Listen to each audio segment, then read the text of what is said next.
Hi, it's me again, your favorite cryptid on the interwebs. Welcome back, to another Filling the Void. There's there's a lot going on with this drawing. I kind of wanted to walk through my process a little bit because I really enjoyed this one, and I think I've gotten a lot more depth out of this one than I did with the little bat. The bat was a good first pass working in the sketchbook and actually trying to make some stuff in it. But this one, something about this locked me into high gear. I really like the depth that I got in this one a lot more than the bat, and I think it's because I was able to rewire my brain a little bit and bring back in the painting techniques that I did a lot when I was in college.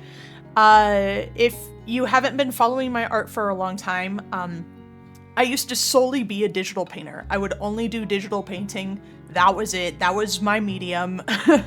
That was all I did. I lived and breathed digital painting. So kind of bringing those techniques back in where something is farther away, it has less detail, and that's what creates more depth because that's what our eyes kind of naturally do. And I really kind of focused in on that during this piece. Things that are farther away aren't going to get as much detail. Things that are closer to the viewer, the camera, whatever you want to call it, are going to have more details. We call this atmospheric perspective. That's what it's called if you want the technical term.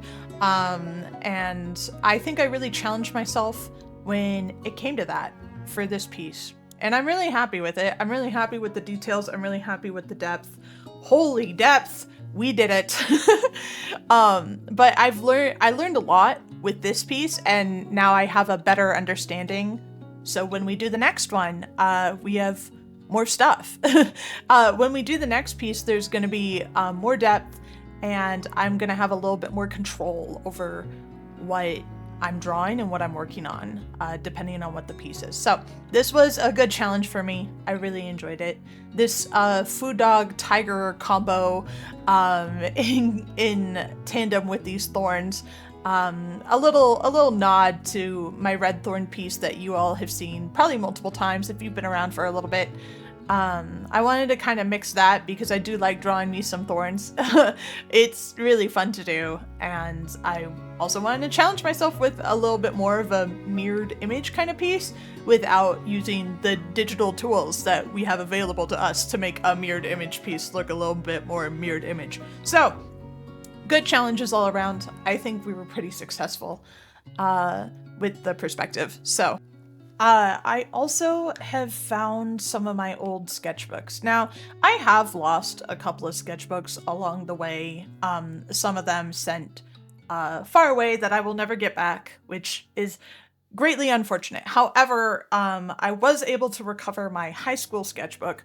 And while I may not show a lot of those drawings too much, I may show one or two, a couple. But what I really like about this sketchbook is how passionate I was about research. I was in IB art class basically in high school, and we were required to do a lot of research before we started pieces and apply the things that we've learned to what we were making.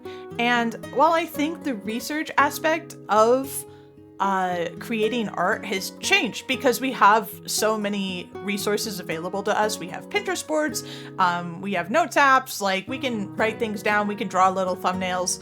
I really want to spend some more time doing some research before doing big pieces, and applying those new techniques and new silhouettes and new drawing processes to what I'm creating. I don't think I'm making too many things that require a lot of historical research. Back when I was doing concept art, those things required a lot of historical research. And I did really like that aspect about doing concept art, but that's not currently what I'm making.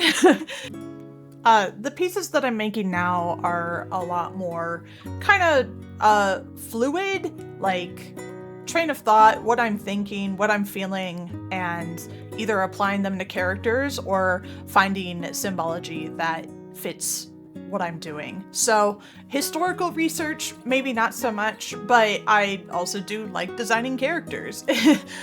So whenever those come up, obviously historical research is a really important aspect of that.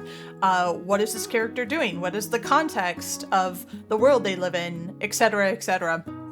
So it was just really, really nice to go back and kind of see how passionate I was about researching things before I was making art. And I think that's something that I want to reapply to whatever I'm making in the future. So yeah, that's my little art rant. That's my little art rant for this video. Other than that, I've been spending a lot of time with friends. If you all celebrate Valentine's Day, I hope you were able to spend it with your loved ones who cherish you. I certainly did. I spent some time with my friends and hung out, had a good time. We've been playing a lot of Magic. Y'all, I'm sucked in. I'm in trouble, TM. I've been playing a lot of Magic. We go and play Magic every Monday with a couple of other mutual friends. And I've been pulling a lot of Phyrexia. If I had known that this stuff existed like years ago, I probably would have been so hooked, and I would have been making so much art surrounding these. Like, the concepts are super cool, and I think I do want to make some Phyrexian inspired artwork here pretty soon. Once again, I've been pulling a lot from these packs. I definitely should not, but I am, as I've been enjoying myself and enjoying the art, and it's super inspiring. I think that's an aspect about Magic that I like a lot, is a lot of the art is incredibly inspiring and speaks to a lot of the principles and symbolism that I like to put in my art. And yeah, so expect some Magic the Gathering stuff. Just, lock in, expect it. It's gonna happen. I'm so sorry in advance, / I'm not sorry, because I think it's really cool. But this is your warning. This is your warning for nerd stuff that's gonna be occurring probably relatively soon. So yeah, I've been playing a lot of Magic. I actually picked up Monster Hunter Wilds again. Took a little bit of a break. I mean, in general, I don't really play a lot of video games. If I'm sitting at my desk, I'm most likely doing what you're watching. Like if I'm sitting at my desk, I'm most likely doing what you're watching. I'm making art, I'm concepting, or I'm editing videos. Like that's kind of what I do. People aren't lying. It's basically another part-time job or a full-time job. But yeah, so I haven't been playing video games too much, but I did pick up Monster Hunter Wilds again and remembered just how much I love Wilds and Monster Hunter in general. I've played a lot of the Monster Hunters since World came out. I played Monster Hunter Worlds, Monster Hunter Rise. I have been picking up Monster Hunter Stories just a little bit, just to kind of play around with it and see this other aspect that they've been making for the franchise. And I'm liking it so far.